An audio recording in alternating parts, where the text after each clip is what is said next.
राधे कृष्णा आप सभी को। आज की वीडियो में चर्चा करेंगे वैशाख मास के अंतिम 5 दिनों के महत्व के बारे में। जो लोग पूरे महीने वैशाख स्नान नहीं कर पाए हैं वो वैशाख मास के अंतिम 5 दिन स्नान दान व्रत करके उतना ही पुण्य कमा सकते हैं जितना कि पूरे महीने का होता है। शास्त्रों में स्कंद पुराण में वैशाख मास की अंतिम 5 और अंतिम 3 तिथियों को पुष्करणी तिथियां बताया गया है। एकादशी तिथि के दिन ही समुद्र मंथन से अमृत कलश प्राप्त हुआ था। द्वादशी के दिन भगवान श्री विष्णु ने उस अमृत कलश की रक्षा की थी। त्रयोदशी के दिन भगवान श्री हरि ने देवताओं को सुधा पान कराया था। चतुर्दशी के दिन भगवान ने दैत्यों का संहार किया था और पूर्णिमा के दिन देवताओं को उनका साम्राज्य पुनः प्राप्त हुआ था। इसीलिए ये तिथियां पुष्करणी तिथियां कही गई हैं। वैशाख का महीना भगवान विष्णु का प्रिय महीना है, इसीलिए भगवान ने इस महीने को खुद अपना नाम दिया है। वैशाख मास को माधव मास या मधुसूदन मास भी कहा जाता है। वैशाख मास का महत्व कार्तिक और माघ मास से भी अधिक बताया गया है। वैशाख मास का समापन वैशाख पूर्णिमा के दिन होता है। जो लोग पूरे महीने वैशाख में स्नान दान व्रत नहीं कर पाए हैं वो अंतिम 5 दिन ये सब करके उतना ही पुण्य कमा सकते हैं जितना कि पूरे महीने का होता है। देखिए, वैशाख मास के अंतिम 5 दिनों का महत्व आप इस तरह से भी समझ सकते हैं। एकादशी जो खुद में व्रत राज कही गई है, एकादशी तिथि कितनी महत्वपूर्ण होती है और वैशाख मास की एकादशी का तो विशेष महत्व होता है। वैशाख मास के शुक्ल पक्ष की द्वादशी का स्कंद पुराण में बहुत महत्व बताया गया है। आने वाले वैशाख महात्म्य में भी हम सुनेंगे कि वैशाख शुक्ल पक्ष की द्वादशी से एक कुतिया को उर्वशी नाम की अप्सरा का जन्म मिला था। वैशाख मास की जो अंतिम 3 तिथियां होती हैं, त्रयोदशी, चतुर्दशी और पूर्णिमा, इनको पुष्करणी तिथियां कहा गया है। इनमें स्नान करने से पूरे वैशाख मास का फल मिलता है और इन तिथियों में गीता का पाठ करने से अश्वमेध यज्ञ के बराबर फल मिलता है। वैशाख मास की चतुर्दशी को नरसिंह जयंती भी मनाई जाती है। वैशाख पूर्णिमा के दिन बुद्ध पूर्णिमा भी होती है। तो आपने देखा कि ये जो वैशाख मास के अंतिम 5 दिन होते हैं ये कितने महत्वपूर्ण होते हैं। अगर आप इन 5 दिनों में नदी स्नान का नियम लेते हैं तो ये तो बहुत ही अच्छा है, लेकिन अगर नदी पर नहीं जा सकते तो घर के पानी में ही गंगा जल और तिल मिलाकर स्नान करें। कोशिश करें कि 5 दिन नहीं तो कम से कम किसी एक दिन नदी पर जाकर स्नान ज़रूर करें।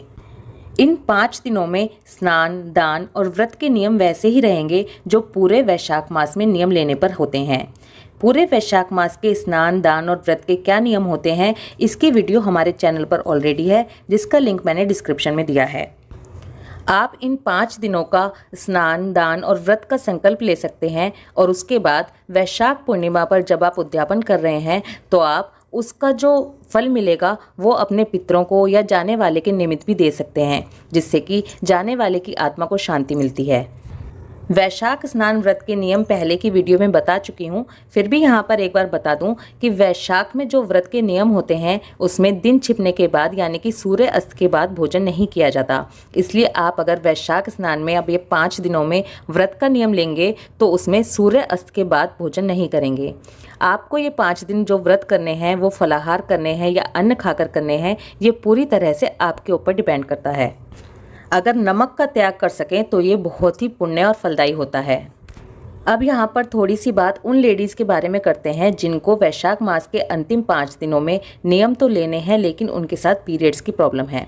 अगर आपके साथ ऐसी समस्या है तो आप स्नान करते समय पानी में गंगा जल नहीं मिलाएंगे। आप डायरेक्ट कोई पूजा नहीं करेंगे। फ़ोन में पूजा या कहानी या महात्मा सुन सकते हैं, नाम जाप कर सकते हैं। सूर्य देवता को भी जल अर्पित नहीं करेंगे, आपके बदले जल अर्पित कोई और करेगा। और अगर आपने किसी तरह की जोत का नियम लिया है तो वो भी आपके स्थान पर कोई और करेगा। लेकिन सुबह ब्रह्म मुहूर्त में उठकर आपको स्नान ज़रूर करना है। अब थोड़ी सी चर्चा ये करते हैं कि अंतिम 5 दिनों में क्या क्या नियम लिए जा सकते हैं।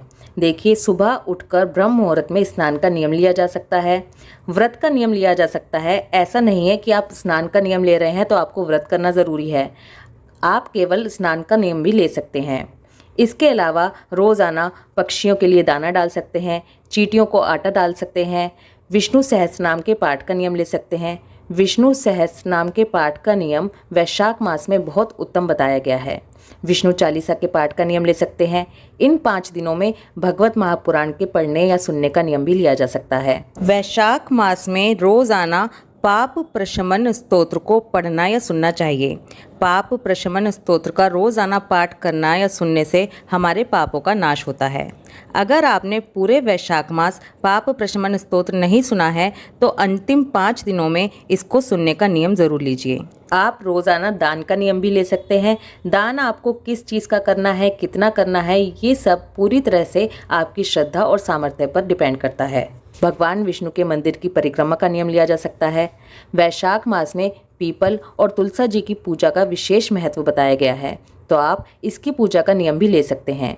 लेकिन ध्यान रखें कि रविवार के दिन पीपल और तुलसा जी दोनों की ही पूजा नहीं की जाती। ना तो जल चढ़ाया जाता है, ना ही जोत जलाई जाती है। लेकिन भगवान को तुलसा जी अर्पित ज़रूर करनी होती है, इसलिए आप शनिवार के दिन ही तुलसा जी तोड़कर रख लें। वैशाख मास का उद्यापन पूर्णिमा के दिन किया जाएगा। वैशाख मास के उद्यापन की क्या विधि है, किस तरह से उद्यापन करना है, इसकी डिटेल जानकारी मैं आपको अपनी अगली वीडियो में दूंगी। वैशाख मास के अंतिम 5 दिन बहुत ही पुण्य और फलदायी हैं। अगर आपका पूरा वैशाख मास ऐसे ही व्यर्थ चला गया है तो इन 5 दिनों को व्यर्थ बिल्कुल मत जाने दीजिए। गर्मियों के दिन है, सुबह उठकर स्नान करना बिल्कुल भी मुश्किल नहीं है, इसलिए इन 5 दिनों में स्नान, दान, व्रत का नियम ज़रूर लें। अपनी हेल्थ और अपनी सुविधा के अनुसार जो नियम आपको सूट करे वो नियम लें, लेकिन इन 5 दिनों को व्यर्थ ना जाने दें। अगर आपने अभी तक वैशाख मास महात्म्य के अध्याय नहीं सुने हैं तो इन 5 दिनों में आप सभी अध्याय सुनकर वैशाख मास महात्म्य का पूरा फल पा सकते हैं। आई होप इस वीडियो में दी गई इन्फॉर्मेशन आपके लिए हेल्पफुल होगी। इस वीडियो से रिलेटेड कोई भी क्वेश्चन या सजेशन अगर आपके पास हो तो कमेंट ज़रूर करें। ये बहुत ही विशेष जानकारी है, ये ज़्यादा लोगों तक पहुँचे, इसलिए वीडियो को जितना हो सके उतना शेयर करें। कलयुग में जाने अनजाने हर पल ना जाने हम कितने पाप करते रहते हैं। इन पापों से छुटकारा पाने के लिए, भगवान की प्रीति पाने के लिए ये 5 दिन विशेष महत्व रखते हैं। और अगर इस तरह से देखा जाए तो इसके नियम कुछ भी मुश्किल नहीं है, इसलिए इन दिनों को व्यर्थ ना जाने दें। वैशाख मास में अंतिम 5 दिनों का पूरा लाभ उठाएं। स्नान, दान, व्रत का नियम लें और दूसरों को भी प्रेरित करें। ओम माधवाय नमः। राधे कृष्णा।